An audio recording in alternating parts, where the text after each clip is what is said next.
और महालक्ष्मी सेल्स आपके लिए तैयार है लेटेस्ट कंज्यूमर अप्लायंसेस के साथ। Branded air conditioners, best brands, best offers के साथ आपके लिए अवेलेबल है महालक्ष्मी सेल्स में। एयर कूलर्स जो आपके पूरे घर में ठंडी हवा से आपके दिन को और खुशनुमा बनाए। Single door refrigerator, double door refrigerators, inverter battery, deep freezers, विजी cooler, LED televisions, semi and fully automatic washing machines, water purifier, RO plus UV, आटा चक्की, water dispensers, water coolers, mini refrigerators, सभी appliances बेस्ट ब्रांड्स के best offers के साथ आपके लिए available है Mahalakshmi sales में।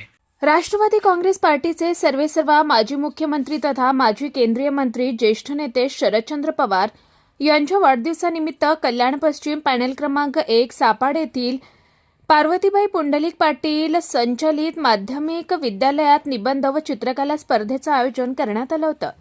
कल्याण पश्चिम विधानसभा कार्याध्यक्ष रुपेश थळे व वॉर्ड अध्यक्ष प्रेमनाथ मडवी यांच्या वतीने या निबंध आणि चित्रकला स्पर्धेचं आयोजन करण्यात आलं।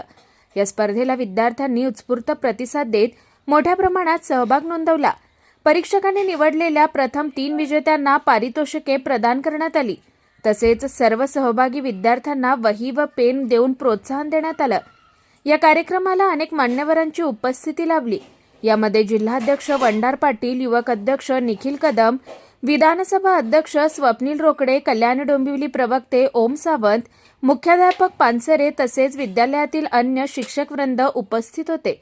विद्यार्थ्यांच्या उत्साहवर्धनासाठी, सामाजिक बांधिलकी जपण्यासाठी आणि शैक्षणिक व सांस्कृतिक वातावरण अधिक सक्षम करण्यासाठी हा उपक्रम महत्त्वपूर्ण ठरला।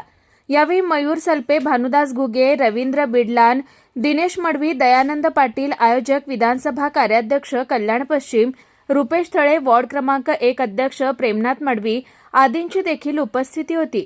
तर शरद पवार यांचे कार्य बघून अनेक जण प्रेरणा घेत असतात। वयाच्या 86व्या वर्षी देखील जोमाने काम करत आहेत। कृषी मंत्री असताना त्यांनी शेतकऱ्यांचे कर्ज माफ केले। देश स्वतंत्र झाला तेव्हा इंग्रजांच्या ताब्यातून आला, मात्र आज तीच परिस्थिती निर्माण झाली असून देश अदानी अंबानी यांच्या ताब्यात जात आहे।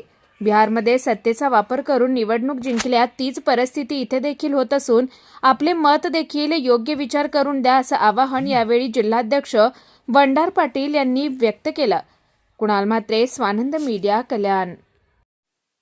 ताज्या घडामोडींसाठी स्वानंद न्यूजला सबस्क्राईब करा आणि बेल आयकॉनवर क्लिक करा।